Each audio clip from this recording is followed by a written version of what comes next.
Hello students, मैं दूप Singh sir from Sachdeva classes से अकाउंटिंग रेशो हम पढ़ रहे हैं। उसमें लास्ट रेशो हम डिस्कस कर रहे हैं प्रॉफिटेबिलिटी रेशो, और प्रॉफिटेबिलिटी रेशो की लास्ट रेशो हम डिस्कस करेंगे रिटर्न ऑन इन्वेस्टमेंट, आरओआई बोलते हैं उसको। ठीक है, और इसका फॉर्मूला क्या रहेगा? Net profit before interest, before tax, before dividends. Means हमें जो प्रॉफिट लेना है वो टैक्स से पहले लेना है, डिविडेंड से पहले लेना है और इंटरेस्ट से भी पहले लेना है। ठीक है, डिवाइड बाय कैपिटल इंप्लॉयड। इसका मतलब क्या हुआ? इंप्लॉयड का मतलब जो कैपिटल इन्वेस्ट की गई है बिजनेस में, मल्टीप्लाई बाय 100। इसमें हम क्या चेक करेंगे आरओआई में? नेट प्रॉफिट का और कैपिटल इंप्लॉयड का प्रोपोर्शनेट जो रिलेशन है वो चेक करेंगे। और इसमें हम ये देखेंगे कि जो कैपिटल हमने इन्वेस्ट की है बिजनेस में, इंप्लॉयड की है, उसकी लॉन्ग टर्म में रिटर्न कितनी आ रही है। ठीक है, क्योंकि ये पैसा जो कैपिटल का है वो बिजनेसमैन का सारा पैसा खुद का नहीं होता। हो सकता है वो लोन है, ठीक है, कुछ पैसा उसमें शेयर होल्डर का भी होता है। ठीक है, तो उसमें क्या होता है कि उस पैसे की कुछ इंटरेस्ट से रिलेटेड कॉस्ट रहती है। तो उसमें बिजनेसमैन ये जानना चाहता है कि जो पैसा मैंने इन्वेस्ट किया उसकी रिटर्न क्या आ रही है, और फ्यूचर में उसकी रिटर्न बढ़ेगी क्या रहेगी, मतलब अपना रिस्क जो है वो फाइंड आउट करना चाहता है। ठीक है, तो ये बात आपको ध्यान रखनी है। जो नेट प्रॉफिट होगा वो before interest, before tax, before dividends लेना। ठीक है, divide by capital employed. Capital employed के दो फॉर्मूले हैं निकालने के, बहुत इजी है। कैपिटल इंप्लॉयड का मतलब फर्म में पैसा कहां से आया? शेयर होल्डर फंड हो सकता है वो, प्लस नॉन करंट लायबिलिटी भी हो सकती है। करंट की बात नहीं करेंगे यहां, हम जो रिटर्न चेक कर रहे हैं वो लॉन्ग टर्म से रिलेटेड है। तो current liability only for short term for 365 days, मतलब एक साल की जो है वो करंट है, एक साल से ऊपर है वो लॉन्ग टर्म है। ठीक है, शेयर होल्डर फंड में हम क्या क्या लेंगे? लॉन्ग टर्म बोरोइंग लेंगे, और नॉन करंट लायबिलिटी में हम लॉन्ग टर्म प्रोविजन भी लेंगे जितने भी हैं। ठीक है, ये फर्स्ट मेथड है हमारा। ठीक है, लायबिलिटी साइड की अप्रोच से अगर मैं बात करूं तो ऐसे निकलेगा। और सेकंड मेथड आपको कैसे गिवन होगा? सेकंड मेथड में non current asset, non current asset मतलब फिक्स्ड एसेट आ जाएगी, लॉन्ग टर्म इन्वेस्टमेंट, वो सारी कंप्लीट इसमें हम बातें करेंगे, plus working capital. Working capital का ये फॉर्मूला आगे रहेगा, current asset minus current liability. तो यहां से आपकी वर्किंग कैपिटल आ जाएगी। वर्किंग कैपिटल में आप नॉन करंट एसेट जितनी भी है वो सारी ऐड कर दो, वहां से आपकी सेकंड अप्रोच से कैपिटल इंप्लॉयड आ जाएगा। ठीक है, अब इस स्टेटमेंट को रीड करते हैं। पेपर में कन्फर्म पूछे जाने की संभावना है। सीबीएसई बोर्ड के स्टूडेंट बहुत ध्यान से इसको देखें, 3 और 4 मार्क्स से रिलेटेड न्यूमेरिकल कन्फर्म पूछा जाएगा इसमें। तो एक स्टेटमेंट को रीड करते हैं, फिर हम इसको सॉल्व करेंगे। तो इसमें क्या गिवन है हमारे को, ध्यान से देखो जी। नेट प्रॉफिट आफ्टर इंटरेस्ट है, but before tax. After interest है बट बिफोर टैक्स है, ₹1,40,000। ठीक है, और 15% लॉन्ग टर्म डेट है, 15% लॉन्ग टर्म डेट है आपकी, ₹4,00,000। ये इंटरेस्ट रेट है लॉन्ग टर्म डेट की, जो हमने लॉन्ग टर्म के लिए लोन ले रखे है उसकी इंटरेस्ट रेट है हमारे पास, और लॉन्ग टर्म लोन हमारा ₹4,00,000। ठीक है, share holder fund ₹2,40,000, tax rate 50% है। Calculate the return on investment means ROI calculate करना है। तो फॉर्मूला तो हम यही यूज कर लेंगे। सबसे पहले हम नेट प्रॉफिट का ट्रीटमेंट करते हैं, बहुत इजी है, ध्यान से देखो इसको। यहां मेरे को चाहिए net profit before interest, before interest, but हमारे को गिवन क्या है? Net profit after tax given है, तो net profit after tax, after interest given है, बट बिफोर टैक्स है, बिफोर टैक्स है। तो आफ्टर इंटरेस्ट मेरे पास कितना प्रॉफिट है, 1,40,000। ठीक है, ये इंटरेस्ट के बाद का प्रॉफिट है। ठीक है, मतलब इंटरेस्ट इसमें माइनस कर चुका। मेरे को चाहिए कौन सा प्रॉफिट है, बिफोर इंटरेस्ट चाहिए। तो जितना टैक्स इसने और इंटरेस्ट इसने माइनस किया वो वापिस ऐड कर देंगे। अब इंटरेस्ट कौन सा है भाई, ध्यान से देखो इसको। लॉन्ग टर्म डेट का इंटरेस्ट है, तो 4 लाख का तो लॉन्ग टर्म लोन है, उसका 15% इंटरेस्ट दिया होगा, तो 60,000 रुपए इंटरेस्ट पे कर दिया। ठीक है, ये वापिस ऐड हो जाएगा। तो कितना आ गया, नेट प्रॉफिट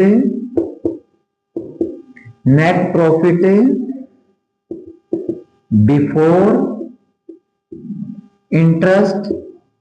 ठीक है, बिफोर इंटरेस्ट आ जाएगा, मतलब जो इंटरेस्ट हमने माइनस किया था वापस ऐड कर दिया, तो वो बिफोर हो गया। और बिफोर टैक्स हमारे को ऑलरेडी गिवन है, बिफोर टैक्स हमारे को ऑलरेडी गिवन है, तो यहां कोमा डाल दो, बिफोर टैक्स है। ठीक है, बिफोर टैक्स ₹2 लाख आ गया। और डिविडेंड की बात ही नहीं करता, तो जब बात नहीं करता तो ऐसा मानकर चलेंगे कि बिफोर है। ठीक है, तो मेरे को net profit before interest and before tax आ गया कितना, ₹2 लाख। लिख दो यहां, मल्टीप्लाई आपका हो जाएगा 100। अब सम में देखो आपको टैक्स रेट भी गिवन है, ये जस्ट थोड़ा पजल करने के लिए है, क्योंकि इस सम में मेरे को चाहिए कौन सा, बिफोर टैक्स चाहिए। तो रेट चाहे दे रखी हो तो इसकी तरफ ध्यान ना दो आप, कोई उसमें इसका बेनिफिट नहीं है। ठीक है, क्योंकि जो चाहिए मेरे को वो गिवन है हमारे को। और दूसरा मेरे को चाहिए कैपिटल इंप्लॉयड। कैपिटल इंप्लॉयड कैसे निकलेगा, कैपिटल इंप्लॉयड का एक तो ये आ जाएगा आपका शेयर होल्डर फंड आ जाएगा, एक नॉन करंट लायबिलिटी। तो शेयर होल्डर फंड है, शेयर होल्डर फंड ₹2,40,000, ये शेयर होल्डर फंड आ गया, plus long term debt, plus long term में डेट। लॉन्ग टर्म डेट कितना है,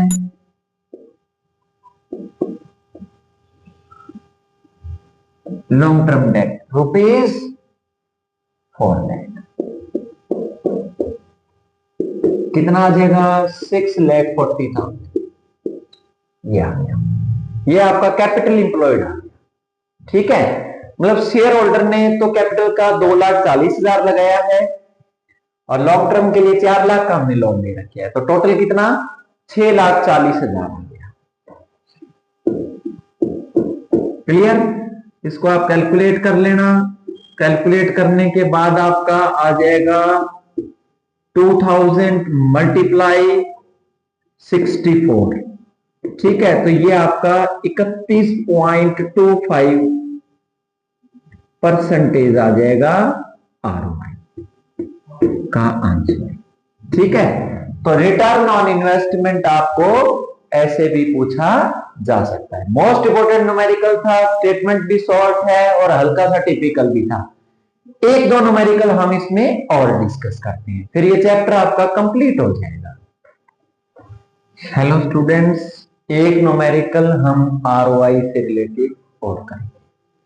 ऐसा न्यूमेरिकल भी पेपर में पूछे जाने की क्लियर संभावना है। Net profit after interest and tax है, तो ऐसा लिख लो पहले इसको।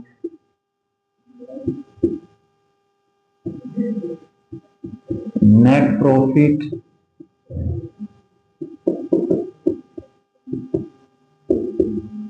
After interest and tax rupees कितना है, ₹1 लाख। ठीक है, 1 लाख रुपए का प्रॉफिट है आफ्टर इंटरेस्ट एंड टैक्स बोला है। तो सबसे पहले मुझे चाहिए क्या, इससे रिलेटेड हम बात करेंगे। इसमें क्या गिवन है, इसमें आपका ये हो जाएगा net profit after interest and tax है। तो ट्रीटमेंट हमें दोनों का ही करना पड़ेगा, क्योंकि मुझे दोनों में बिफोर चाहिए, बिफोर इंटरेस्ट चाहिए और बिफोर टैक्स चाहिए। पहले टैक्स का समाधान कर देते हैं। तो ऐसे कर लेना, लेट मान लो लेट प्रॉफिट थे, profit before tax, before tax मान लो प्रॉफिट थे ₹100, ठीक है। और टैक्स रेट कितनी है, टैक्स रेट है 20%। मतलब क्या हुआ, 100 का 20%, मतलब 20 रुपए हमने टैक्स भरा। तो टैक्स भरने के बाद हमारा प्रॉफिट कितना शो कर रहा है, 80 रुपए। ये जो प्रॉफिट है, प्रॉफिट आफ्टर टैक्स है, आफ्टर टैक्स कितना, 80 रुपए। तो आप ऐसे कर लेना, इफ प्रॉफिट आफ्टर टैक्स ₹80 है, देन बिफोर टैक्स ₹100, ठीक है। और इफ प्रॉफिट जो है वो 1 है, तो कैसे करोगे, 100/80, ठीक है। और अगर प्रॉफिट 1 लाख रुपए है फिर, ठीक है, ये ऐसे कर लेना, ₹1, ठीक है। तो आप इसका कैलकुलेट करोगे ना इस तरीके से, ₹10 लाख डिवाइड बाय 8, तो 8 4 आ जाएगा, 2 आ जाएगा, ये 1,25,000 आ जाएगा ये प्रॉफिट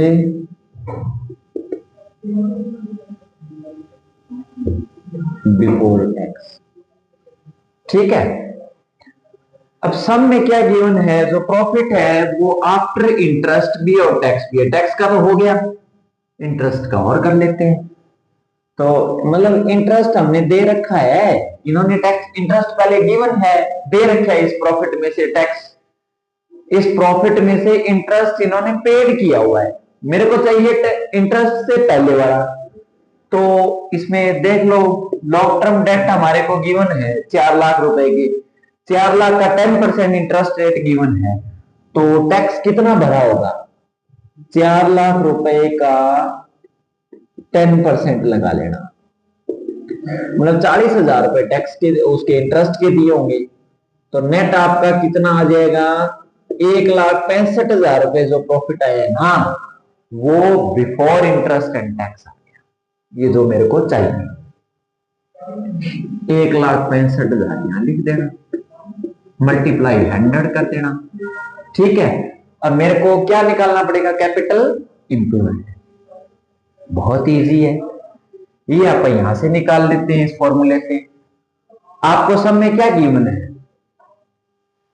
एक तो नॉन करंट एसेट गिवन है गिवन, सब में गिवन है। नॉन करंट एसेट मतलब फिक्स एसेट होगी, वो फिक्स एसेट आपकी कितनी है, 6 लाख रुपए है, यहां लिख दो 6 लाख रुपए, plus working capital. Working capital का क्या फार्मूला है, current asset minus current liability. Current asset आपको गिवन है ₹4 लाख, माइनस करंट लायबिलिटी भी आपको गिवन है ₹2 लाख, ठीक है। तो ये 6 लाख प्लस 2 लाख कितना आ जाएगा, 8 लाख। क्या आ गया, कैपिटल एम्प्लॉयड, ठीक है। ये आपके कैपिटल एम्प्लॉयड को कैलकुलेट करने के फॉर्मूले हैं, कैपिटल एम्प्लॉयड इन फॉर्मूलों से निकलेगा। फॉर्मूला नंबर 1, फॉर्मूला नंबर 2, ऐसे कर लेना। तो ये ₹8 लाख है, ठीक है, इसको आप कट कर लेना, ठीक है। ये आपका आ जाएगा, मल्टीप्लाई वगैरह आप कर लेना। मल्टीप्लाई करने के बाद जो वैल्यू आएगी वो आपका फाइनल आंसर होगा, ठीक है। तो ये आंसर ये आएगा 625%। किसका आंसर है? RY का। मतलब हमारी 8 लाख रुपए की कैपिटल इंप्लॉयड है ना, तो उस पर रिटर्न कितनी आ रही है हमारी? 20% आ रही है, ठीक है। तो बहुत ही इजी है कैलकुलेट करना। फॉर्मूला आपको याद करना पड़ेगा, फॉर्मूला सामने रख लेना, कैपिटल एम्प्लॉयड को कैलकुलेट करने के मेथड्स भी सामने रख लेना। फिर जैसे जैसे बोलता जाएगा वैसे वैसे आप कैलकुलेट करते जाओ। जो चीज आपकी कैलकुलेट होती जाएगी उसको बैलेंस शीट में उसमें लिखते जाओ फॉर्मूले में, और लास्ट में कैलकुलेट करके आपका सिंपल सा आंसर आ जाएगा, ठीक है। बहुत इजी है। इस न्यूमेरिकल के साथ डियर स्टूडेंट्स आपका अकाउंटिंग रेशो का टॉपिक आज पूरा चैप्टर कंप्लीट होता है, और नेक्स्ट आपको एक ओवरव्यू वगैरह दे देंगे और उसमें आपको ये बता देंगे कि इस टॉपिक में, इस चैप्टर में कौन कौन से टॉपिक से रिलेटेड HBSC में और CBSE में न्यूमेरिकल पूछा जा सकता है। Thank you students. Sachdeva classes से जुड़े रहने के लिए सचदेवा क्लासेस को लाइक करें, सब्सक्राइब करें, बेल आइकन का बटन भी दबाएं। और सचदेवा क्लासेस में चैप्टर वाइज आपको YouTube पर प्लेलिस्ट मिल जाएगी, तो वो भी आपके लिए बड़ा इजी रहेगा। एक प्लेलिस्ट को चालू करो और उसमें टॉपिक वाइज आपको न्यूमेरिकल मिलते जाएंगे, ठीक है। Thank you students. और एक जरूरी सूचना मैं आपको और दे देता हूं, नेक्स्ट जो हमारी क्लास रहेगी वो इशू ऑफ शेयर से रिलेटेड पार्ट 2 का फर्स्ट चैप्टर चालू हो जाएगा, और ऑप्शनल क्वेश्चन भी वेरी इंपॉर्टेंट जो फॉर एग्जाम है वो भी आपको गिवन है, ठीक है, मिल रहे हैं साथ साथ। Thank you students, thank you.